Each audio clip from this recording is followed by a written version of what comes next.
Assalamualaikum warahmatullahi wabarakatuh. Perkenalkan, saya Hafiz Al-Adilah, mahasiswa program studi manajemen Universitas Negeri Surabaya dengan NIM 230805748282. Video ini dibuat sebagai salah satu tugas mata kuliah hukum bisnis. Pada video kali ini saya akan menjelaskan mengenai tata cara pengurusan izin usaha untuk perseroan terbatas atau PT. Mulai dari pengertian izin usaha, pentingnya memiliki izin usaha, tahapan pengurusan izinnya, contoh kasus sederhana, hingga manfaat legalitas usaha bagi pelaku bisnis. Semoga video ini dapat menambah pemahaman kita mengenai pentingnya legalitas dalam menjalani suatu usaha. Yang pertama itu pengertian dan pentingnya izin usaha. Izin usaha merupakan izin resmi yang diberikan oleh pemerintah kepada pelaku usaha agar kegiatan usahanya dapat dijalankan secara sah sesuai dengan ketentuan peraturan perundang-undangan yang berlaku. Saat ini, pemerintah telah menyediakan sistem perizinan yang lebih mudah melalui Online Single Submission Risk Based Approach atau OSS RBA, sehingga proses pengurusan izin usaha menjadi lebih cepat, mudah, dan transparan.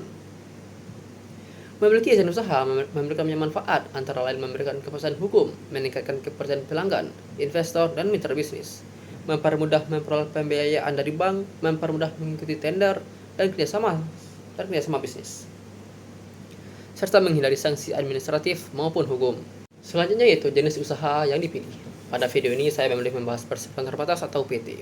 Perseroan terbatas merupakan badan usaha perbuatan hukum yang modalnya terbagi dalam bentuk saham. PT memiliki kedudukan sebagai badan hukum yang terpisah dari pemiliknya, sehingga tanggung jawab pemegang saham terbatas pada modal yang disetorkan. Bentuk badan usaha ini banyak dipilih karena memiliki kredibilitas yang tinggi, struktur organisasi yang jelas, serta lebih mudah memperoleh pendanaan dan menjalin kerjasama dengan berbagai pihak. Selanjutnya yaitu tahapan pengurusan izin usaha PT. Tahap pertama adalah menentukan nama perusahaan sesuai ketentuan yang berlaku. Tahap kedua adalah menentukan pendiri, besarnya modal, serta bidang usaha berdasarkan Kode Baku Lapangan Usaha Indonesia atau KBLI. Tahap ketiga adalah membuat akta pendirian PT di hadapan notaris.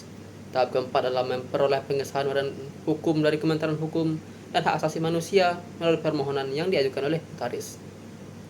Tahap kelima adalah membuat akun dan mendaftarkan perusahaan melalui sistem OSS. Tahap keenam adalah mengisi data perusahaan secara lengkap, seperti alamat perusahaan, bidang usaha, dan pengurus modal usaha, dan informasi pendukung lainnya. Tahap ketujuh adalah memperoleh nomor induk berusaha atau NIB sebagai identitas resmi perusahaan.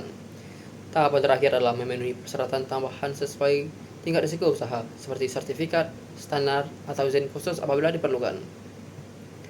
Setelah seluruh tahap selesai, perseroan terbatas memiliki legalitas yang sah dan dapat menjalankan kegiatan usahanya sesuai ketentuan hukum yang berlaku. Selanjutnya yaitu contoh kasus sederhana. Sebagai contoh, terdapat dua orang pengusaha yang ingin mendirikan perusahaan di bidang pemasaran digital dengan nama PT Digital Kreatif Nusantara. Mereka menentukan nama perusahaan, memiliki bidang usaha berdasarkan KBLI, menyusun modal perusahaan, kemudian membuat akta pendirian PT di hadapan notaris.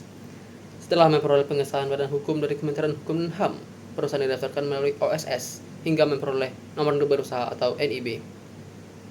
Karena telah memiliki legalitas yang lengkap, perusahaan dapat membuka rekening atas nama PT, mengikuti tender proyek, menjalin kerjasama dengan perusahaan lain, serta memperoleh akses pembiayaan dari bank.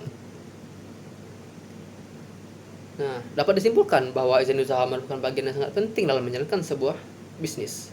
Dengan memiliki izin usaha, perusahaan memperoleh perlindungan hukum, meningkatkan kepercayaan pelanggan dan investor, mempermudah akses pembiayaan, serta membuka peluang kerjasama yang lebih luas.